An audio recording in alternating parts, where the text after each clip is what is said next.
friends with all countries in the world. We are enemies of none. And so therefore, those who would want us, to be enemies of other countries really are knocking at the wrong door. We impart our values to others. And if you did care, Honorable Steenhuisen, to travel with us around the world and interact with those people that we meet, you will see the influence and the impact that South Africa has and the respect that South Africa is given by other countries around the world. And it is largely because of what we stand for. And we are never shy, never hold back from articulating what we stand for. We are South Africans. We are driven by human rights, and we subscribe to that. And thank you very much. Thank you, Honorable President. The third supplementary question will be asked by the Honorable F.J. Mulder. Order. Honorable Mulder, you may proceed. Thank you, Honorable Speaker, Honorable President. While recognizing the advantage of the expansion of South Africa's trade horizons with BRICS and the wealth of natural, mineral, and cultural resources our country has to offer, one should also consider the dominance of China and balanced economic structures of member states and the fact that South Africa is the weakest link in economic and technological development, with the least gross domestic product of $356.84 billion, and ranked number 37 globally compared to China, Russia, Brazil, and India. My question to the Honorable President would be, do the President agree that South Africa has limited power for an assertive and independent position in this group that could erode South Africa's domestic economy, because many products from BRICS countries directly compete with those in South Africa? Thank you. Thank you, Honorable Mulder. The President. We may well be the smallest in terms of population amongst the current BRICS members. And yes, our economy is the smallest of all these BRICS countries currently, but we are highly regarded, we're highly placed. And the fact that our trade with all these countries has grown exponentially, and that our exports to China, be it on the agricultural side, and that too is about to go up a number of billions, means that they see us as an important player. And we are the most industrialized country on the African continent. We are the one country on the African continent that is able to manufacture the type of goods that they too would need, much as we import from them as China.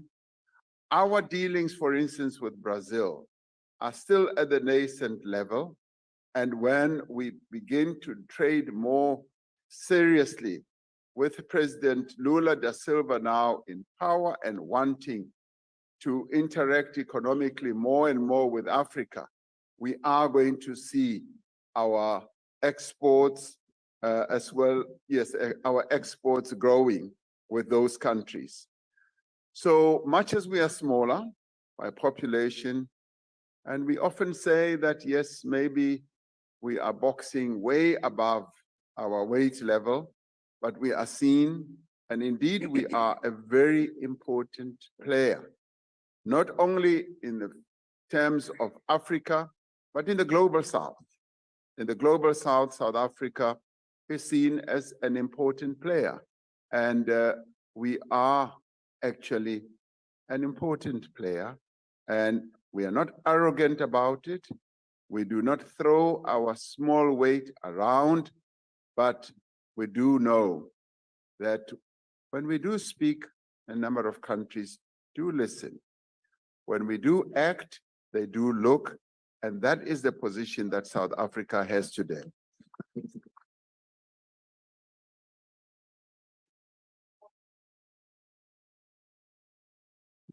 I thank you. Are you done, Honorable President? Honorable President. Okay, thank you very much. The last supplementary question will be asked by the Honorable A.M. Sheikh Imam. Thank you, Honorable Speaker. Allow me to apologize for not being physically in the House. I'm not well. But Mr. President, allow me to congratulate you on one of the most successful and remarkable Brits. Are you there? Can you hear me, Chair, Honorable Speaker? Yes, you are very audible, Honorable. Allow me Sheikh. to congratulate you on one of the most remarkable BRICS summits ever held. Now, Mr. President, I'm not expecting you to be surprised at the comments from my predecessors. You can see they are restless, they have anxiety, because for the first time in the world, there might be peace, security, prosperity. But what stood up for me, Mr. President, is when you made a statement and the interest you showed particularly for the African continent. Could you tell us, we say that the country belongs to all who live in it, the wealth of the country belongs to the people. And this is what my colleagues have just forgotten, that the mineral wealth of this country currently is owned by the West. How do we intend dealing with this so South Africans and Africans at large can benefit more from the wealth of their respective countries? And I know you addressed the issue also about finished goods instead of selling raw materials. Thank you, Honorable Sheikh. The Honorable the President. Thank you, Honorable Sheikh. Yes, indeed. More and more of us as African countries on the continent are beginning to look more introspectively at how the people of our continent can benefit more from the mineral wealth that is beneath the African soil. And with this in mind, all of us are now saying we would like to be exporting finished products rather than just rock and sand and dust.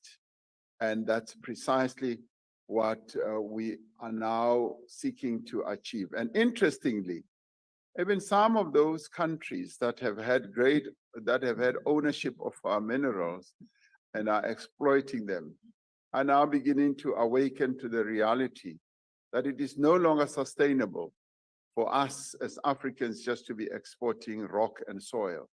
And that we now need to move to another level where if you extract minerals out of our soil, you should also be able to set up a process where those minerals are processed.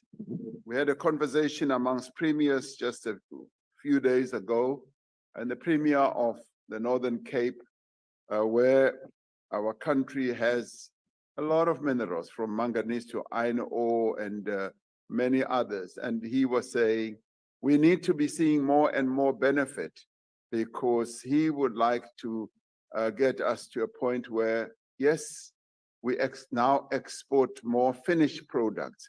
And all of us subscribe to that. And we now want to move in that direction. What is it going to take? It's going to take us in, yes, attracting investments into our country, but also saying to those investors, as you wish to invest in all extractive sectors of our economy, we would like the downstream aspect as well. So it should almost be like twin investments. But we've also suggested that on our African continent, we should have something like a minerals commission, so that all of us as Africa should more or less have universal policies or policies that we all agree on how we deal with the endowments that we have with regards to minerals. And we will all recall how Our own mining industry started here. Our own mining industry started off with Europeans coming to South Africa, coming to invest, and the wealth that truly belongs to the people of South Africa has been taken out. It's now in Europe or in the Northern Hemisphere. We do need to reverse that. The wealth of our country must remain in our country, and if we do make products, we must make well-finished products to be exported. We are now going to see a new revolution, and it's a revolution that even young people are talking to. And the time for that has now arrived. We must start manufacturing finished products from our own minerals for export to other countries. This is now the time. Thank you. I thank you, Honorable President. Question number 15, honorable members, has been asked by the Honorable S.M. Jafta. The Honorable the President. The judiciary is an essential part of our democratic order, as we all know. The Constitution clearly states that the courts are independent and subject only to the Constitution and the law, which they must apply impartially without fear or favor or prejudice. I have often spoken out publicly and loudly against attacks on the judiciary. Unless supported by evidence, such claims that attack the judiciary undermine the confidence in our courts and weaken our constitutional order. The constitutional guarantees of freedom of expression and opinion are acknowledged and appreciated in a free country. However, these freedoms should not undermine our constitutional order, as this may lead to the erosion of trust in the judiciary. Section 165(3) of the Constitution says no person or organ of state may interfere with the functioning of the courts. We interfere with the functioning of the courts and weaken the rule of law when we, without evidence, attack the judiciary. Anyone who feels aggrieved by the conduct of any member of the judiciary is entirely free to approach any of the relevant bodies to lodge a complaint. In the cases of judges, this body is the Judicial Services Commission, and in the case of magistrates, it is the Magistrates Commission. If the grievance is about a court's decision, there are processes of review or appeal that are available and enshrined in our constitutional order. The Chief Justice is tasked with the development, the implementation, the monitoring of the norms and standards applicable to the judiciary, and therefore, the Chief Justice can also be approached to ensure that the norms and the standards are adhered to. All the citizens of South Africa are enjoined to respect, to uphold, to protect, and to promote our Constitution, as well as the rule of law, by respecting and protecting the judicial authority of our courts. This, Honorable Speaker, is important to ensure that our constitutional democracy continues to thrive and serve all the people of South Africa. I thank you. I thank you, Honorable President. The first supplementary question will be asked by the Honorable S.M. Jafta. Thank you, Honorable Speaker. Given your answer, Honorable President, what concrete steps are you likely to put into motion to support the judicial arm of government, especially in light of the criticism by the Chief Justice in recent judgment involving the appointment of the DPPs of Mpumalanga and the Northern Cape, where you were accused of failing to fill these two vacant posts for over a year? According to the Chief Justice, the President took about a year from February 2018 to March 2019 to apply his mind and then expected the courts to apply its mind over a matter which the president could have acted on timorously. What concrete steps, therefore, are you likely to put into motion to support the work of the judicial and stop delegating your constitutional duties to the courts, which ordinarily fall under your purview? Thank you. Honorable Shafta, the Honorable the President. Those matters where there have been lapses in terms of time and delays are matters that we are going to be discussing when the executive interacts or meets with the judiciary, which we have done in the past, where we are able to sit and discuss matters that are germane to the work that we both do as the two arms of the state. So the issue of these appointments and also reliance on the judiciary for certain appointments is a matter that we are going to discuss. So your direct question, what are we going to do? We're going to interface with the judiciary, but at the same time, we will be acting in accordance with our constitution to ensure that whatever needs to be acted in terms of that constitutional order is implemented. The executive has a very healthy relationship with the judiciary, and whenever there are issues, we are able to meet. For administrative processes. The Ministry of Justice and Correctional Services does interface with the judiciary at close range. And of course, there are various other proposals that are on the table to ensure that the judiciary does have maximum support in the execution of its own work and has the requisite independence to be able to execute its work. And these are matters that are on the table for deeper and further discussion between ourselves and the judiciary.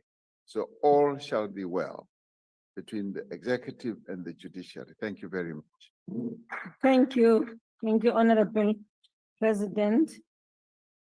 The second supplementary question will be asked by the Honorable A. Ramulubeng.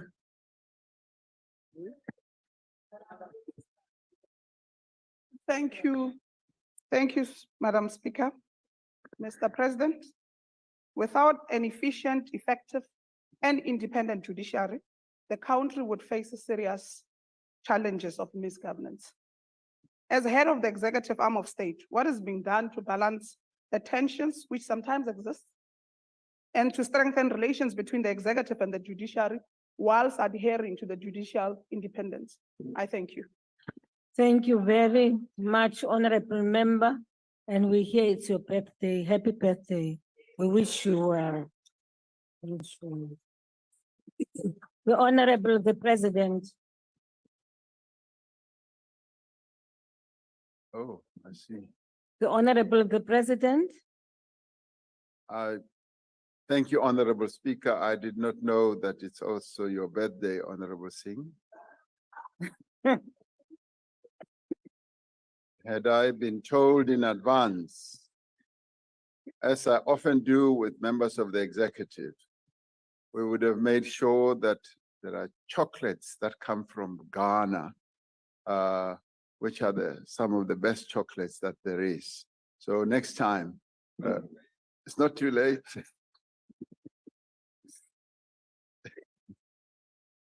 No, Moscow does not have lovely chocolates, Mr. Sienhagen. But there are things that if you want from Moscow, we'll bring for you as well. Honorable Speaker. Proceed, Honorable the President.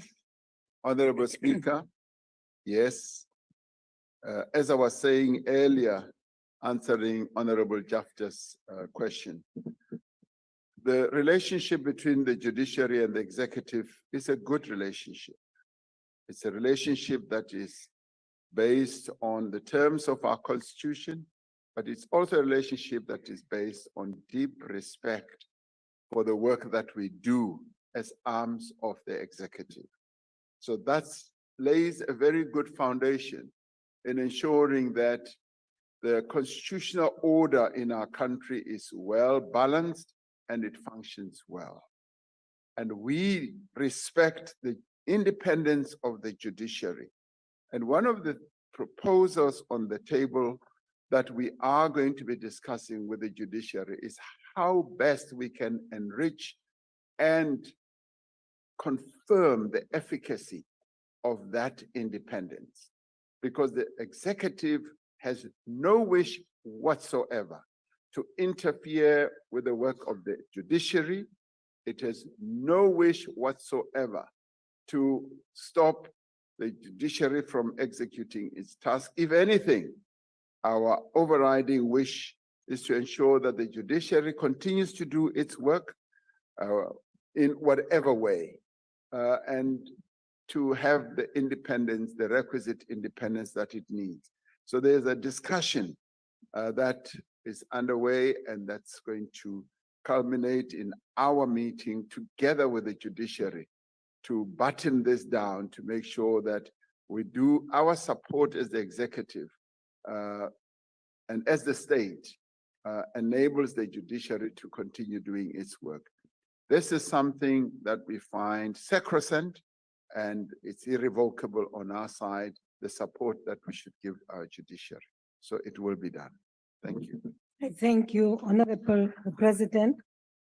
The third supplementary question will be asked by the Honorable, the Leader of the Opposition. Thank you very much, Mr. President. The best way to defend the judiciary is to uphold the rule of law and implement the findings of the judiciary. And no one has done more to undermine the rule of law than you and the ANC. In fact, you've twisted yourself into a pretzel to avoid accountability for the ANC. But last month, Mr. President, you plumbed a new low when you released Jacob Zuma after he spent less than 2 hours in prison for gross contempt of court because he showed the middle finger to the rule of law and the Chief Justice. And you released him in the most disingenuous way, Mr. President, the guise of special remission. You released over 9,400 convicted criminals just to buy cover to let a single man walk free. About 6,500 of these criminals will go back to criminality, and you know it. Do you feel comfortable, Mr. President, that innocent citizens will now suffer just because you again put the interests of the ANC ahead of the rule of law? Thank you. Thank you, Honorable Steenhuisen. The Honorable, the President. Honorable Speaker, our constitution is very clear in terms of the rules it sets out for processes such as granting pardons, granting remission, and even in this instance, when we granted a remission to 9,000 people who had been sentenced, it was not in contravention of our constitution. It was very much in line with what our constitution says. Thank you very much. Thank you very much. Thank you very much, Honorable the President. The last question. Order, honorable members. Honorable members, please. The last supplementary question will be asked by the Honorable N. Singh. Thank you very much. Thank you very much, Honorable Speaker. I think I'll have to ask an easy question, not only because the Honorable President wished me a happy birthday, but in anticipation of those chocolates. So that's why it's going to be an easy question. Honorable President, I think you must have heard of the saying, all for one and one for all. And I think it happened during the time of the Three Musketeers in the 1800s, when they showed solidarity with each other. Now, I'm not in any way suggesting that those that head the arms of state are the Three Musketeers, meaning yourself, Chief Justice Zondo, and the Honorable Speaker. But what I would like to know, Honorable President, you've mentioned the fact that you've had meetings, but are there regular meetings that are set down in your diary between the three arms of state, the heads of the three arms of state, to discuss matters of the state? Because sometimes what we read, and I've got an article here written by a respected judge of the High Court, criticizing the way certain legal officers and judges and others conduct themselves in court. So I just want to know the country to be assured that you do meet on a regular basis, other than when there are crises that we have to deal with. Thank you, Honorable President. Thank you, Honorable Singh. The Honorable the President. There's always.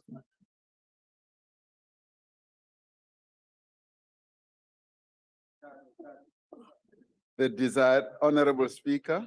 Actually, sorry, Mr. President, you are right for raising this matter which you are raising.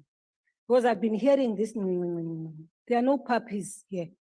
They are honorable members, and we should stop doing that. Such signs are not allowed. There are no puppies in this house. They are honorable members. Thank you. You may proceed, Honorable President. Proceed, Honorable President. Thank you, Honorable Speaker.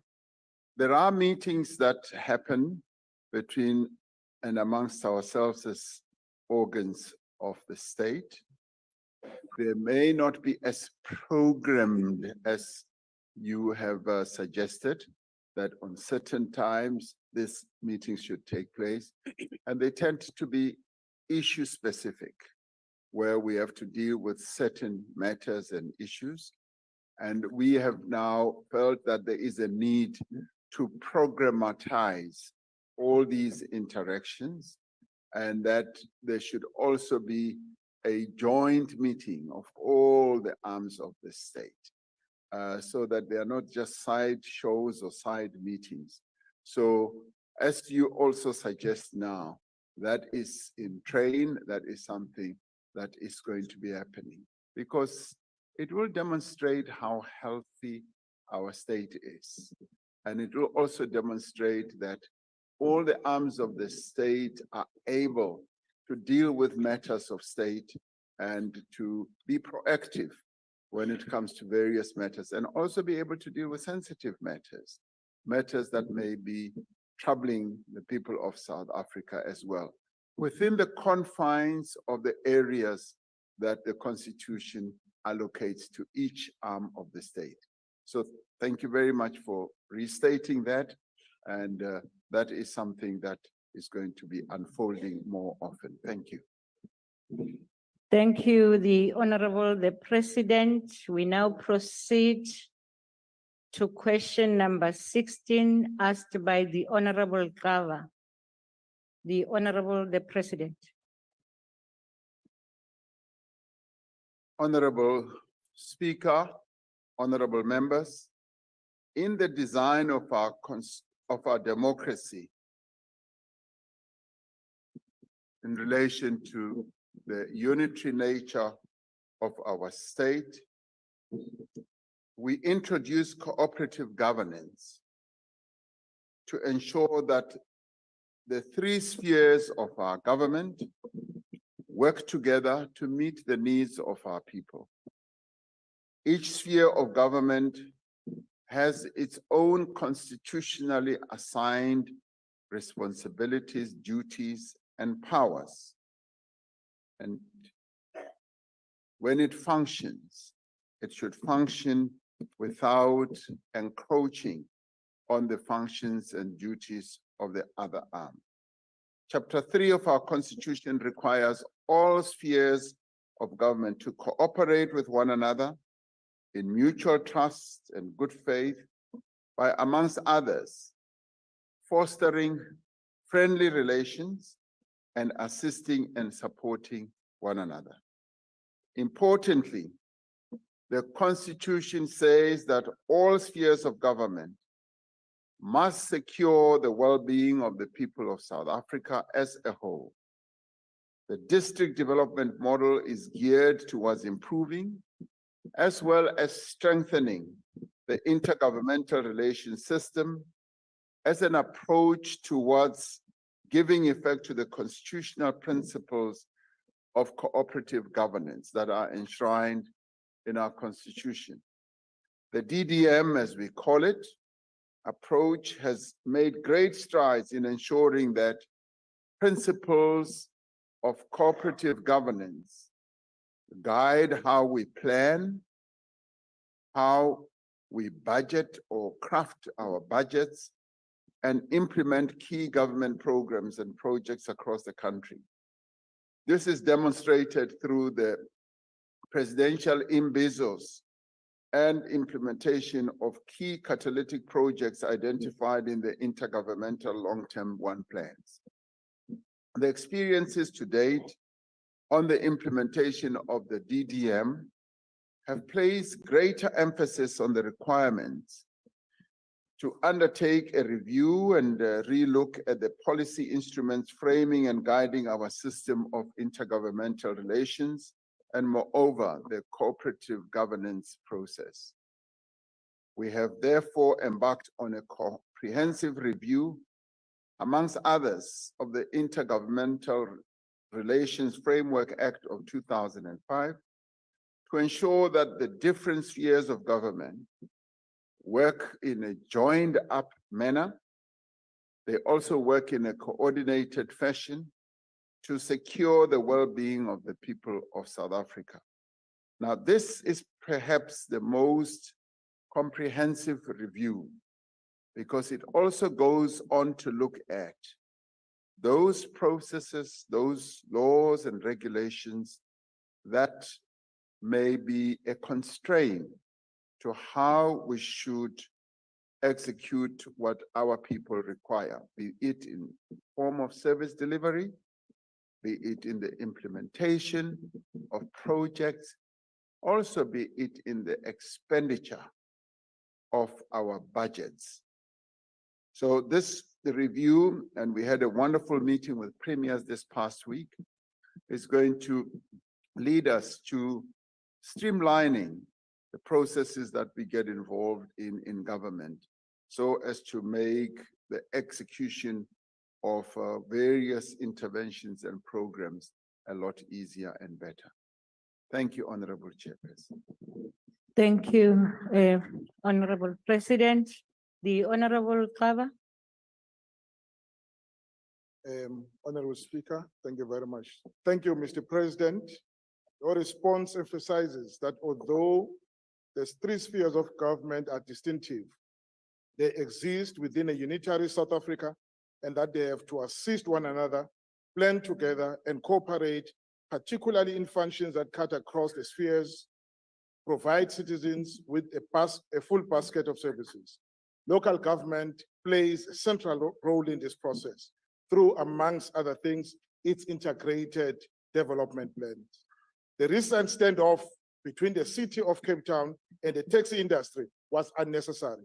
It was the politics of brinkmanship on the part of the city authorities that regretfully resulted in the death of 5 people and the disruption in the economy and the education of our learners, and a sign of weak leadership. Having said that, Mr. President, noting the importance of local government in this cooperative arrangement, how does the government plan to capitalize on the principle of cooperative governance to strengthen local government capacity and address leadership challenges as identified in the recent AG report? Thank you so much. Thank you, Honorable Kaba, and the Speaker is relieved by the House Chairperson. Thank you. Don't mislead. Thank you. The Honorable the President. Honorable House Chair, the processes that we've now embarked upon of strengthening and deepening intergovernmental relations will lead us to the point where we are able to have local government entities that are able to respond to the needs of our people, particularly service delivery needs. For example, the meeting that we had recently with our premiers and our metro mayors is going to enhance that whole process. We are also going to follow that up with a meeting with our local government, municipality, mayors as well. And the Department of Cooperative Governance and Traditional Leaders has developed and is developing a template that is going to enable us to see how best the implementation of our intergovernmental relations is unfolding, as well as be able in almost real time, be able to see how the various projects in our local government spheres in line with their IDPs being implemented. So we are in line with what the AG has reported on. We're going to be able to see how best we also support our local government entities that are going through a number of challenges and problems. We're also going to be able, from a national point of view, to support and assist our local government entities when it comes to those areas of delivery, particularly when it comes to water, as well as electricity, roads, and where they do not have capacity, to assist and support them to have capacity, and where there is slow movement, and as it were, even reluctance to do what is right by our people, we will be able to utilize precepts of our laws to be able to nudge them forward, even to take over those processes where there are weaknesses. So that is the way we are now going to proceed, and not leave local government entities as independent islands. The process of intergovernmental cooperation is now going to be put to full effect so that we are seen as one government. There should never be a situation where one entity acts on its own as though it's an island or some independent state. We are one government, we are a unitary state, and we are going to be insisting that as a unitary state, we do things for the interest of all South Africans, not a section of South Africa. That's the trajectory that we are on now. Thank you, Honorable House Chair. Thank you, the Honorable the President. The next follow-up will come from the Leader of the Opposition. Thank you very much, Mr. President. And I'm very glad that you've said that the whole point of cooperative governance is that the three spheres of government should cooperate to produce the best possible outcome for the people of South Africa. To best keep people safe, the DA has for a very long time been calling for the devolution of policing powers to local and provincial governments.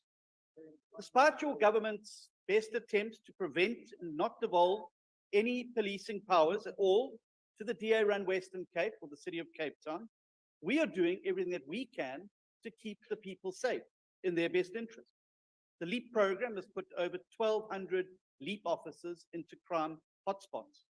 And this is why crime is coming down in the Western Cape, even as it goes up in the rest of South Africa. Murder rates here are down 14% year on year. Rape rates here are down 10% year on year. Devolution works. It saves lives. Viva la devolution. Why is your government refusing to give more policing powers to local and provincial government, even though it is demonstrated that it can save lives? Honorable Steenhuisen, let me remind you, I gave you time, but we know what Rule 1425 says about follow-up questions. Please proceed. Thank you, Honorable President. Honorable House Chair, I think my answer could be a very simple one. And I'm glad to hear that Honorable Steenhuisen has now taken to liking slogans. Because the slogan I would give him would be Viva la Cooperation. It is where we cooperate. Yeah, where we cooperate, and where the national government, provincial and local government cooperate, where we support one another, each sphere of government. Now, those who call for this type of devolution are essentially saying, we want to be separate. We want to be cessationist. We want to be completely different. Now, when looked at in the way, and I'll give you a very good example, in the way that Gauteng is doing a number of things. Because Gauteng is also, as a province, confronted with enormous challenges. They've got 15 million people. And where they have 15 million people, their tasks and their challenges are much more enhanced. And how are they approaching everything? They're approaching everything in full cooperation with the national government. And as they do so, they are implementing a number of measures where national government is supportive, from the local government level to the provincial level, and they're coming up with a number of initiatives that are supported at national level. So they are not seeking to say, we want to be completely separate. We want, to have the devolution because we are different, we are separate. They say, we are part of the unitary state, and we want support and cooperation from the national government. And that is the way to go. And viva la cooperation rather than viva the devolution. Thank you. Thank you, the Honorable President. The next follow-up will come from the Honorable Kwankwa. House Chair, thank you very much. President, andifuna ukukhumsha. Nansi ingxaki, ngelaa xesha lesi-strike soonoteksi, abantu bakweelokishi zaseKapa, kwaLanga, eGugulethu, eKhayelitsha, eDelft, bebephila besoyika bengakwazi ukuphuma ezindlini. Because firstly, they were failed dismally by the Democratic Alliance government. Engakwazanga ukuthi xa ine-dispute noonoteksi iqiniseke ukuthi abantu ba-safe. In fact, law enforcement, in the majority of instances, ebekhapha iibuses ka-Golden Arrow into townships. But kungaqiniseka ukuthi there was law enforcement, abantu ba-protected. Pregnant women walked from Cape Town to Khayelitsha, others are physically challenged to walk to Gugulethu. Abantu bethu bebesokola throughout that period. And I visited all the hotspots. But now there was a blame game between Nina and the provincial government and the city of Cape Town, to the extent where the minister even said, the city is defined itself outside the parameters of national laws. And it implemented penalties Your that are... time is up. Please pose the question. Thank you. The question is, when city was defined out of the parameters of TED, what were those parameters? And what are you going to do to ensure that doesn't happen in future? Because it happens every year. Thank you very much. Honorable members, even those that are coming, I reminded Honorable Steenhuisen about Rule 142.5. Please, let's stick to that. The Honorable, the President. Honorable Nkwankwa, kutheni ungathethi ngolimi abazoluva aba bantu? Uthi awufuni ukukhumsha. Kodwa bafana ukuthi bayive lento uyithethayo. I can repeat it in English, but No, please. Xesha lakho limkile. Honorable Nkwankwa, yes, there did appear to be, and there was a difference in approach between the national government and the provincial government, as well as the local government, which I found to be most unfortunate, because there was a discord between what the Minister of Transport was saying are the rules, and also what the local government was insisting on. And in that whole process of debate and dispute, I think we lost a great opportunity for being able to deliver a very good outcome to the people of Cape Town, particularly in the townships. and all townships for that matter. And it would have been through proper negotiations. And negotiations in terms of negotiating disputes are very hard. They are not easy. Even as during a dispute, you talk about parameters and what those parameters are. It is not often easy. And the parameters are clearly laid out in national legislation, in national regulations, and the applicability thereof needs to be the same throughout the country. And there was a very strong view that when it came to Cape Town, the applicability thereof was different. And in the end, as it appeared that so many taxis were being impounded, almost running into thousands for 6,000, you say, for infractions that could have been dealt with through either fines or warnings and so forth. And that is what would have happened if the national regulations and prescripts were adhered to.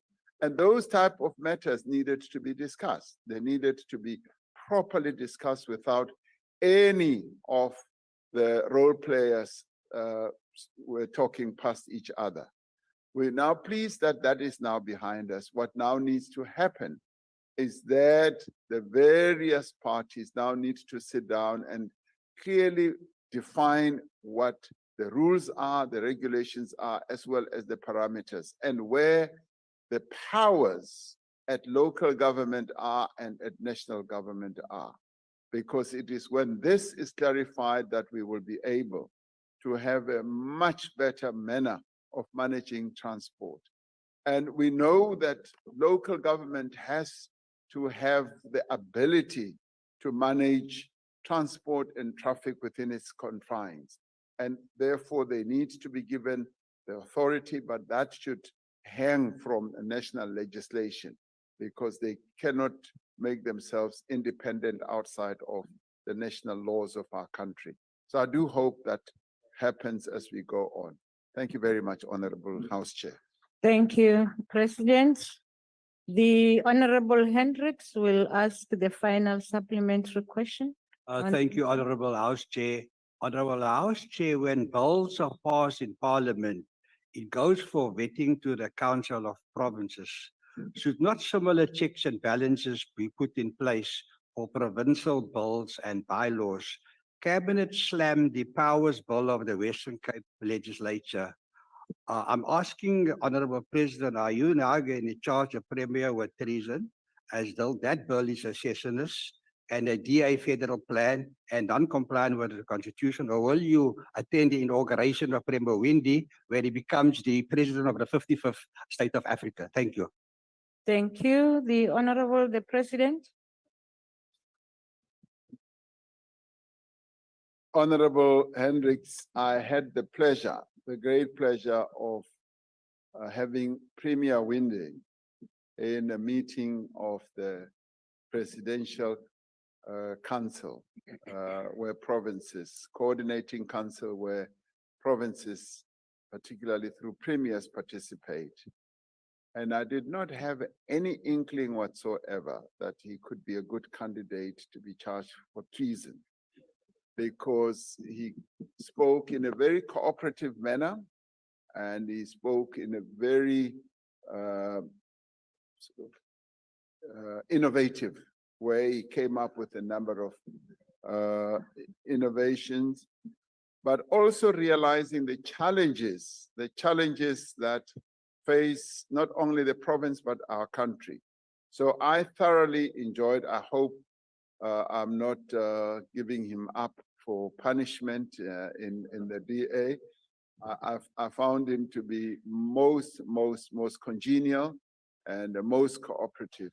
So I will not be attending his inauguration as whatever you said of the state of Africa, because there shall be no such a state.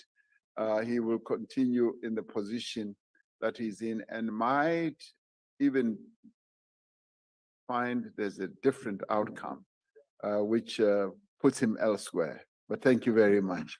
Thank you. We now proceed to question number 17, asked by the Honorable Direko. The Honorable the President. Honorable House Chair and honorable members, the presidential imbizos provide a balanced approach to resolving community challenges by providing immediate responses to specific problems that our people face, documenting and tracking of key resolutions emanating from the imbizos are part of the design of this imbizo process. Quarterly implementation reports indicate that measurable progress is being made in addressing the challenges that our people would have identified, which are done in an intergovernmental manner. The various intergovernmental platforms established through the imbizo protocols are also tasked to address challenges where those occur.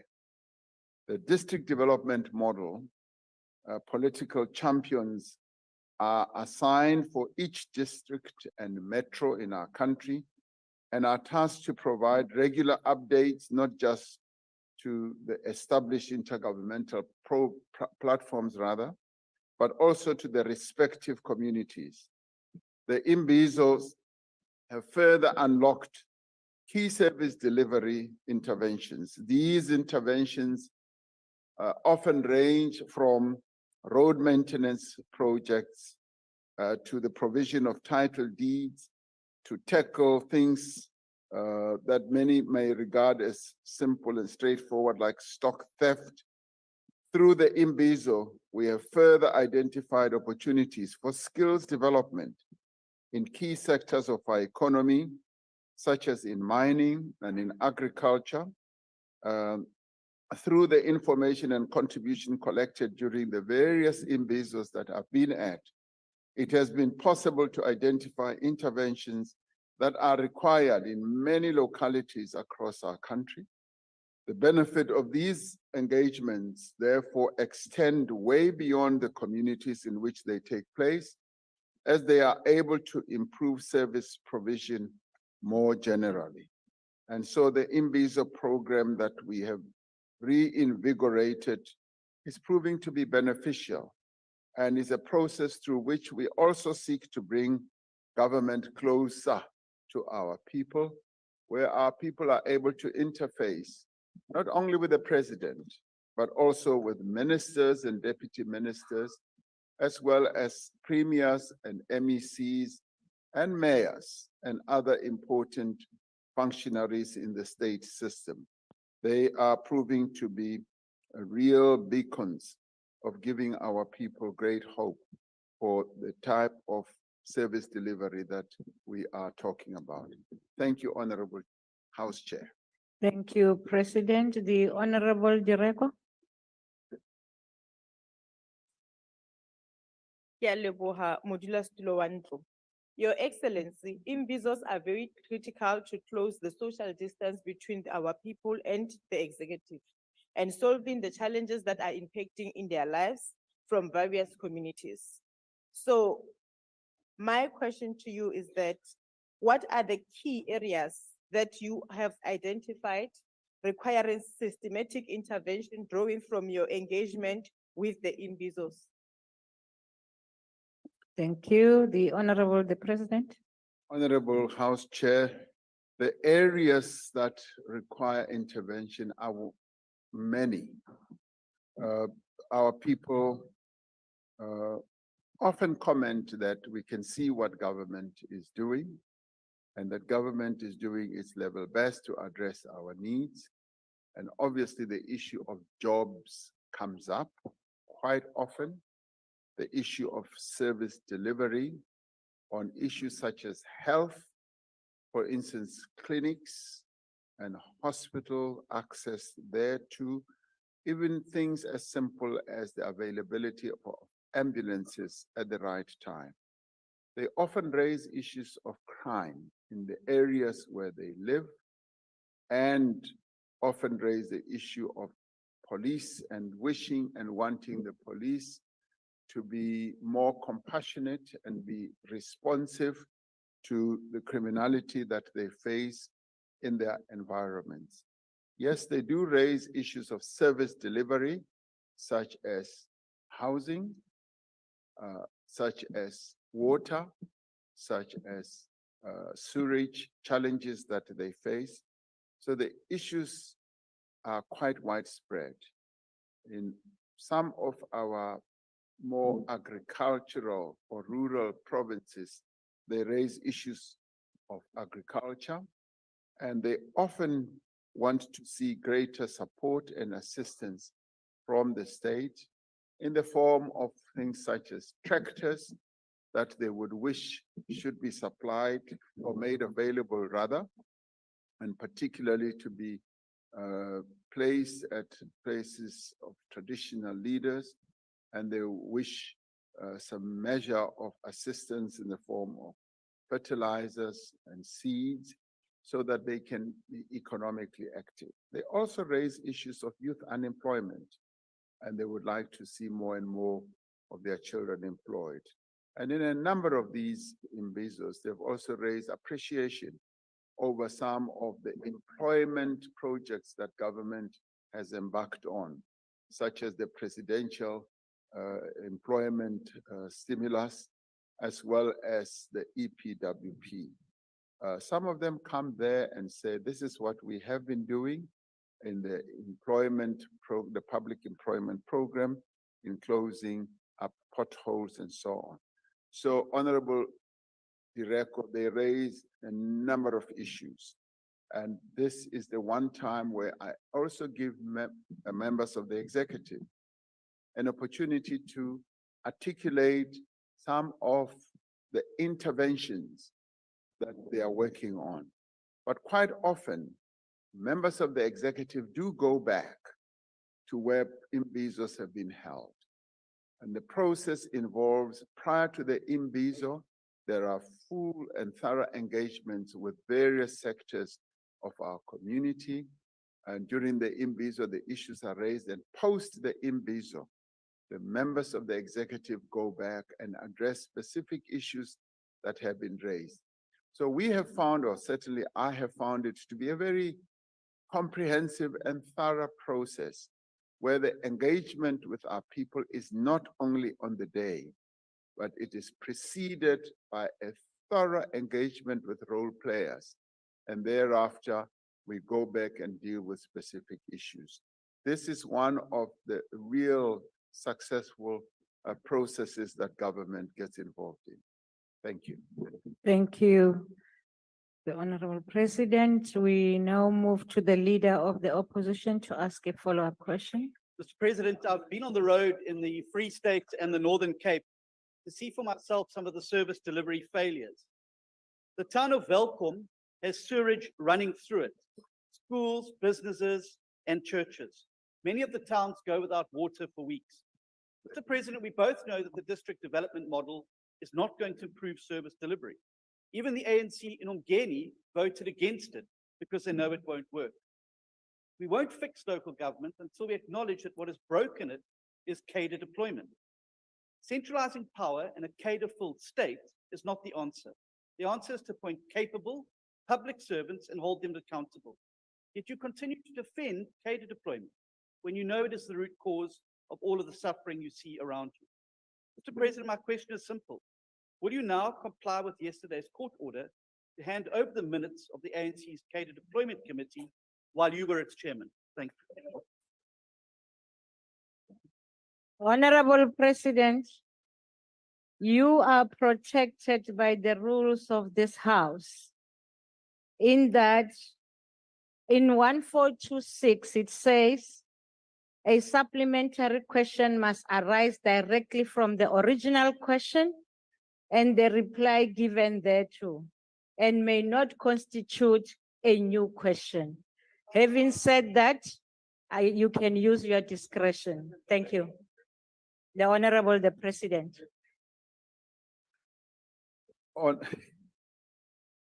Honorable House Chair, thank you very much for clarifying what is relevant and what isn't. Now, I want to start off with the preface of what Honorable Steenhuisen was alluding to. He referred to Welkom, a city or a town that I got to know very well before and now. Welkom is a very typical type of example where things are happening and things are being changed. Welkom, in a way, had been captured by certain entities, 6, I may say, that had various processes of local government outsourced to them, including water treatment, which you now say with the sewage water running down the street. Welkom is a town or a municipality on the move. It is being transformed. Deployed there is a Mayor Mkalipi who is cleaning up, who is making sure that Welkom is repositioned and who is involved in the process of bringing back into the municipality services that had been outsourced unnecessarily, and making sure that as they reposition the town council, they are able to give effective service to our people. Now, in the end, the issue of getting the right people to do the right job is a universal desire that all of us have. We want precisely everybody who is capable to be deployed in the places where they should be to execute the work that they should. And right throughout the country, that is what we are seeking to do. Not only aided and abetted and as suggested by the Auditor General, but it is the norm. And as we professionalize the civil service, that is precisely what we are aiming at, to improve the services that government provides to our people. We need people who have knowledge, who have experience, and who have great capacity. And that is where our local government system is now moving to, not only local government, but more broadly. Yes, it is taking time, as the breakdown also did take its time, but we are rebuilding, we are repositioning, and we are re-enabling government structures to be able to do precisely what the people of South Africa expect. Thank you very much, Honorable House Chair. Thank you, Bab Kasak, Chair Chalap. The next follow-up question will come from the Honorable Huneveld. Thank you, House Chair. Honorable President, the DDM was launched in 2019 with the Ugu District Municipality as one of 6 pilot projects. A DDM profile was done on the Ugu District Municipality in August 2020, stating that the aging infrastructure resulted in a poor service delivery. You visited Ugu District Municipality in November 2021 with a promise of a Building Together campaign under the DDM. In November 2022, the Mayor of the Ugu District addressed the NCOP, highlighting 10 priority projects under the DDM model, and yourself, Honorable President, said that we need solutions, not problems. On September 2022, the Human Rights Commission said that the Ugu water problem, and I quote, "There is no way that the Commission will be happy with the responses to the steps that have been taken, given to these communities have been struggling for years for water. There is no way we can say that the steps taken have been adequate." In March 2023, the Minister of Kokta said that 103 million rand is spent on the planning phase of the DDM pilot projects. So the question, Honourable President, in the light that water is a basic human right, when will the Ugu District water shortage problem be addressed adequately, and will the communities have uninterrupted water through the DDM? Thank you, House Chair. Thank you. The Honorable the President. Thank you, Honorable House Chair. Yes, the issue of the Ugu municipality is in process of being further discussed, and ways of having it implemented are also being looked at. The Minister of Water and Sanitation is also currently seized with the challenges that the Ugu municipality is facing. It is an urgent challenge. it is amongst those municipalities in KZN that the Ministry of Water and Sanitation is focusing on. And I have been in discussion with the Premier as well as the province as well on this matter. So the challenges, the continued challenges that you are highlighting are matters of important attention. And in doing so, we are actually having very thorough discussions to see how best we can speed up the process of addressing the Ugu municipality problems, because they've been going on for quite a long time, and our communities in that area are really, unhappy and frustrated. And the district development model is the one that is best suited, because we need to cooperate with a number of key role players, both business and other community-based organizations, as well as the municipality itself. So you are raising a problem that I am fair with, and a problem that is being actively addressed as well. So thank you very much for highlighting it once again. Thank you. Motlhomphegi Moruti Mishwe, potso e ke ya gago. Ke a leboga modulasetulo. Since the first district development model, presidential imbizo in Northwest in March 2022, there have been 8 others, with the 9th one taking place in the Eastern Cape last month. The aim of these DDM presidential imbizos was to improve service delivery. However, service delivery protests have continued. 6 months after the Northwest presidential imbizo, there were service delivery protests in 5 areas in that province, which caused difficulties for matriculants writing exams. According to a November 2022 report, the Sidibeng district municipality took 3 months to pay its health workers and only did so after protest.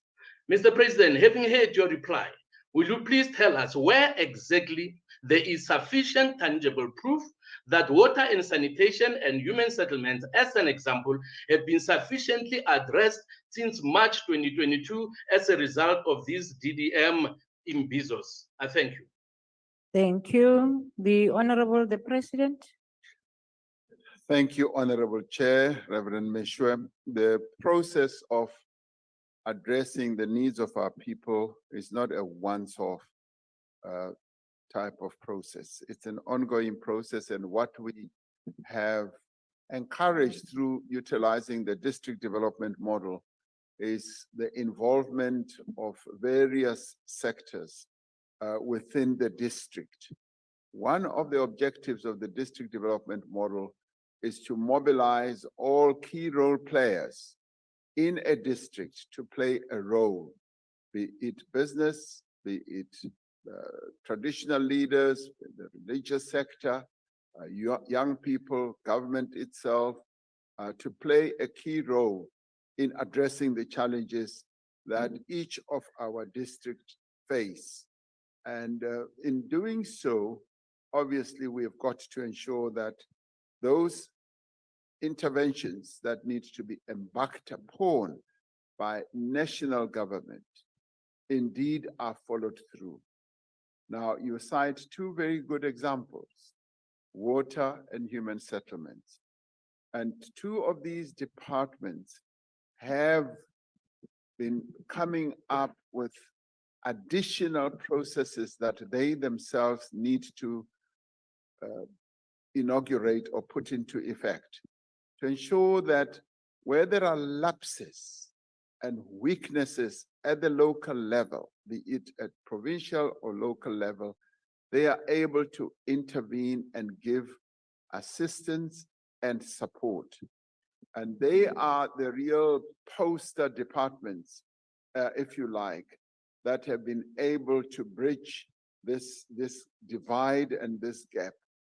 And where they are now, I'm very satisfied with their ability to be able, through the system that has been set up, to address problems throughout the country, obviously, within the budgeted and fiscally affordable parameters, because we are quite honest to our people as well. We are not able to meet all the challenges because of our fiscal constraints. But where we are able to, for instance, to give you a very good example, and this is one of the issues that our people raise when we go to Imbizos, and we tell them openly that your district, municipality, or your district has not spent all the money that was budgeted for it. And some of the reasons are because there are capacity constraints, and there are a number of other reasons. Now, the departments at national level are now able to bridge the divide or the challenges and difficulties and address those. Now, there are a number of areas where interventions are being made, and you want me to cite some, for instance, in KZN, where there were blockages in relation to the reticulation of water for some of our key towns. And we've now been able, utilizing this new system that I'm talking about, to be able to give support and assistance to our municipalities. A very good example which grabbed the headlines of our nation was the Rooiwal water treatment area in Hammanskraal in Gauteng. And that too was given rise to precisely by this very archaic way of doing things. We're now resolving that, and we're resolving it actively to make sure that when a municipality has been alerted by national government to address a problem where it lags behind, we are able to nudge it forward. But where it fails, we intervene. We intervene as national government for the interests of our people. So one needs to look at all this as a holistic way in which we are transforming the way we work, and the district development model gives us the greater capacity and a very good instrument of being able to do so. So work is underway, and the results will be clear to all of us in time as we move on. Thank you very much. Thank you, Honorable President. We now move to question number 18, asked by the Leader of the Opposition, the Honorable the President. Honorable House Chair, the white paper on national rail policy approved by Cabinet in March of last year specifies certain implementation priorities and timeframes in the devolution of passenger rail. Now, there are certain short-term objectives to be achieved by 2024, medium-term objectives up to 2030, and long-term objectives up to 2050. The development of the devolution strategy is one of the short-term interventions which is to be completed by 2024. Now, the white paper makes key pronouncements on the future of urban rail in South Africa. Honorable Steenhuisen is not listening, Honorable House Chair, because he continues to chat. And I do want him to listen, because this is his question. The national rail policy makes provision for the assignment of responsibility for managing all rail functions to metropolitan municipalities, including the planning, the funding, the procurement, operations, as well as maintenance of these lines. This will be initiated once the strategy for devolution of urban rail has been concluded and approved. Now, as part of the development of the National Devolution Strategy, the Department of Transport has undertaken consultations with key stakeholders. Now, these include all provincial departments responsible for transport authorities as well. National Treasury is also brought in. All affected metros, the South African Local Government Association, SALGA that is, the Gautrain itself, the Passenger Rail Agency, PRASA, Transnet, the Railway Safety Regulator, commuter forums in all regions, unions in the railway environment, business chambers, you name it. The consultation is of a broad spectrum nature. A national steering committee has been established to guide all major deliverables of the project. Now, the Department of Transport is confident that it is on course to deliver on the 2024 timeframe approved by Cabinet in the white paper that has been put up on the National Rail Policy. So, Honorable Chair, House Chair, work is underway, and it is the type of work that I do trust and hope that even Honorable Steenhuisen, who is the key advocate of the slogan cooperation, will be alive to, rather than pulling in the opposite direction. Thank you, Honorable House Chair. Thank you, the President, the Leader of the Opposition. We'll get you saying Viva la Devolution by the end of the session, Mr. President. Mr. President, last month, the Cape Town taxi strike caused havoc in the lives of millions of Western Cape residents. Commuters, including women and children, were left stranded and had to walk home in the dark under terrible conditions. You spoke earlier about cooperation, yet your police minister, Bheki Cele, and your transport minister, Minister Chikunga, must be held accountable for inflaming the situation and making matters worse rather than better. They openly sided with the lawbreakers rather than with the commuters and those people who are being terrorized and stranded. Minister Chikunga clearly had no clue about the transport laws of her own department. We spoke about the parameters earlier. The parameters were a law and set of regulations passed by this House, which are due to be implemented by the Transport Department and which should be being implemented around the country. So much for respect for the rule of law. The problem now with what you've just said, Mr. President, is that Minister Chikunga has publicly rejected the department's white paper, which supports the devolution of rail to competent metros. It's been proven, however, this can make an enormous difference in the lives of commuters to ensure that they've got reliable, cost-effective transport. Mr. President, how do you intend to get your own minister on board when she has publicly rejected the findings of the white paper, which you yourself say the cabinet has endorsed? Thank you. The President. Honorable House Chair, I want to deny that the minister has repudiated what has been put out. What she has said and stressed is that the timeframes that have been said need to be adhered to as consultation happens.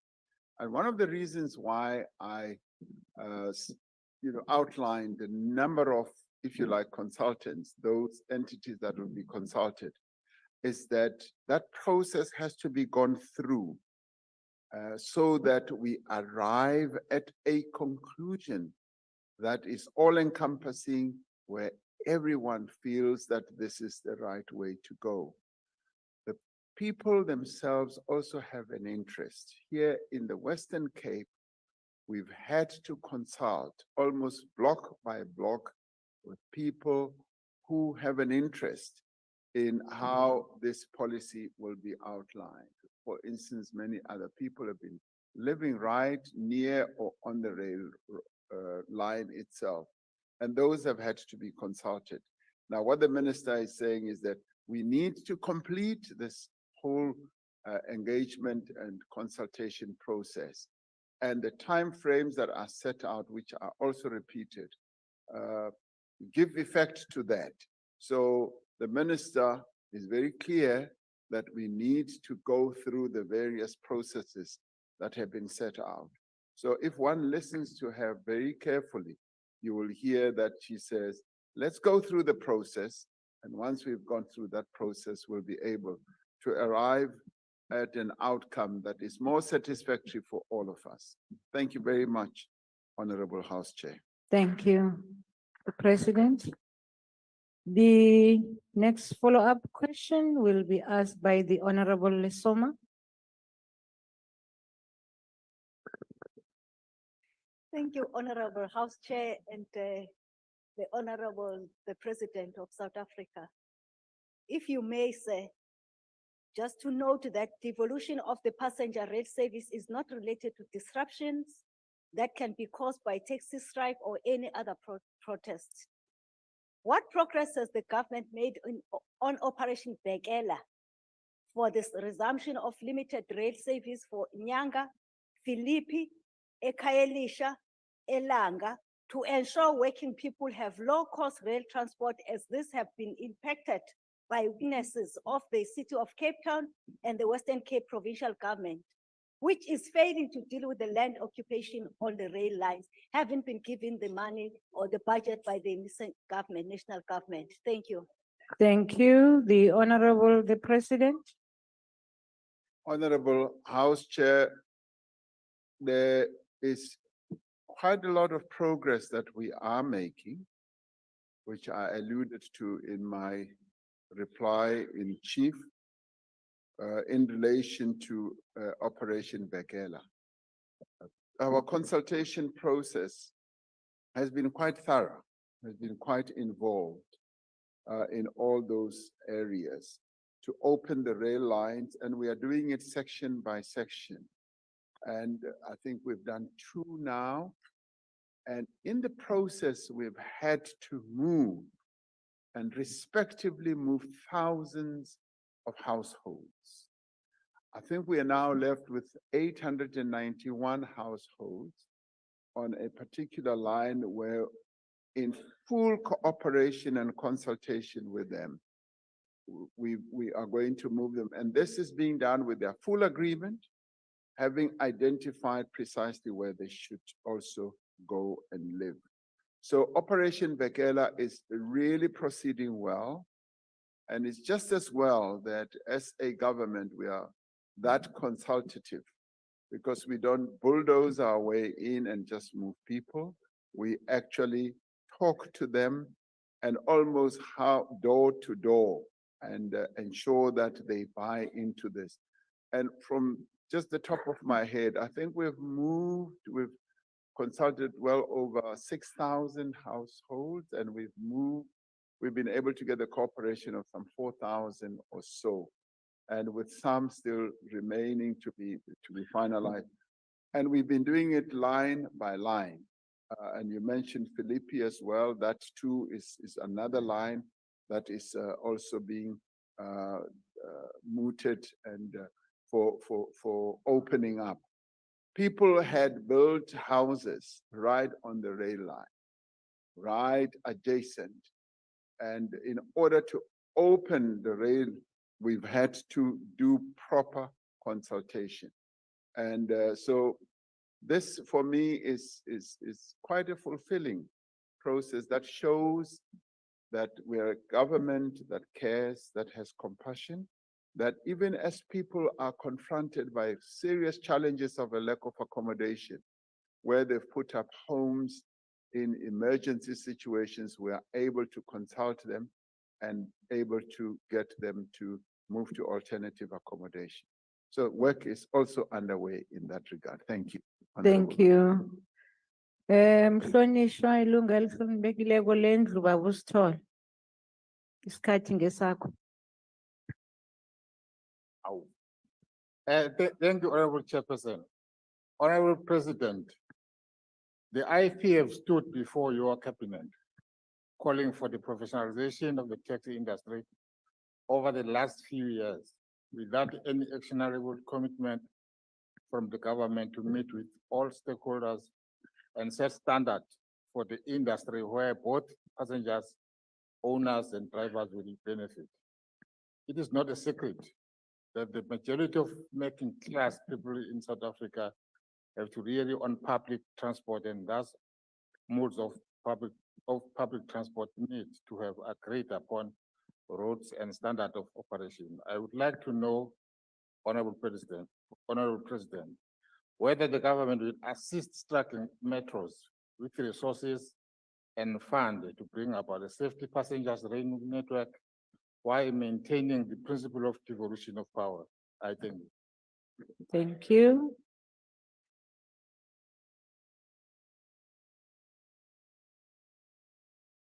Thank you, Honorable House Chair. Honorable Stolle, thank you. Yes, government in executing its transport policy and also in relation to rail is willing, prepared, and able to cooperate and give all the assistance to provinces as well as to local government. This is an important area, and you may well want to know what it is that we are also doing with the taxi industry. We are also involved in thoroughgoing discussions with the taxi industry as to the role that they themselves should be playing as we move on, because much as it may seem like the interests are conflictual, in fact, the interests are complementary. And that's precisely what the discussions are also all about, so that there is a full buy-in by all role players as we support the whole transport industry, so that as our people utilize these modes of transport, they have a sense of safety, and they also have a sense that this is being done in a cooperative way, and it is also being done in a way where we are able to work together, all of us, to advance their interests. So what you are saying will be done, and it is being done. So thank you very much. Thank you. Barrelet Hendricks, die geleentheid is nou isen. Baie dankie. Honorable President, can you trust a DA-run province and a DA-run Cape Town Metro who want to use the control of our railways to promote Honorable the members. policy of federalism, which is non-compliant with the Constitution?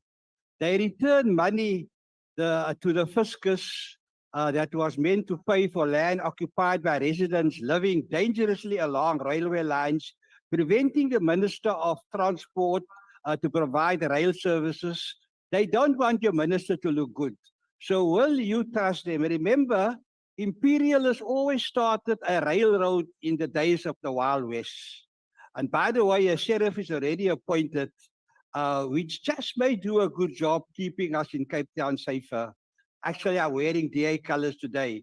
Your response to Honorable Steenhuisen's question, devolving rail powers is alarming, but we will study it. Thank you very much. Thank you very much. The Rule 1425 says a member may make a statement or express an opinion. Yes, Honorable Steenhuisen. Madam Speaker, it's a very serious thing in a parliament to accuse a party of not wanting to keep the president's life safe. It borders on treason. Okay, But hang on. Okay. I would say that the president is a lot safer on Cape Town's rail than on Mr. Guamanga's Okay, that's not a exploding point of roads in Joburg. order. Sit down, That's sit down, not sit a down. point of order, Honorable Steenhuisen. The Honorable President. Thank you, Honorable House Chair. I have had the desire to ride on the trains here in the Western Cape, in Cape Town, and I hope that desire is fulfilled soon, because I would like to see the improvements that are being made, and so I shall ride and may even invite you, Honorable Steenhuisen, to come and join me. Honorable Hendricks, it's not a question of whether one trusts a particular political party. It is the system that we set in place that we've got to trust. Because if we all operate within a system that we all agree on, we are then able to know that the process itself will ensure that the people act in accordance with that system. I often say it is a PSP. It is people, process, system, and process. So once you get the system right and you position people in that system, you will then be able to get a good outcome, which is it will process itself well. So I don't ascribe that to whether we trust them or not. It is all of us as South Africans must trust the systems that we are putting in place. I do believe that we are, as we improve everything in our country, we are seeking to set up systems that whoever gets into those positions is able to work in accordance with that system. It's almost like putting a rail line, that whatever type of train will move according to the rail line that will have been put in place. So thank you very much for raising the question, and thank you very much, Honorable House Chair. Thank you very much, Honorable President. That concludes the questions to the President, and we thank the President for the, thank you. Thank you.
Thank you very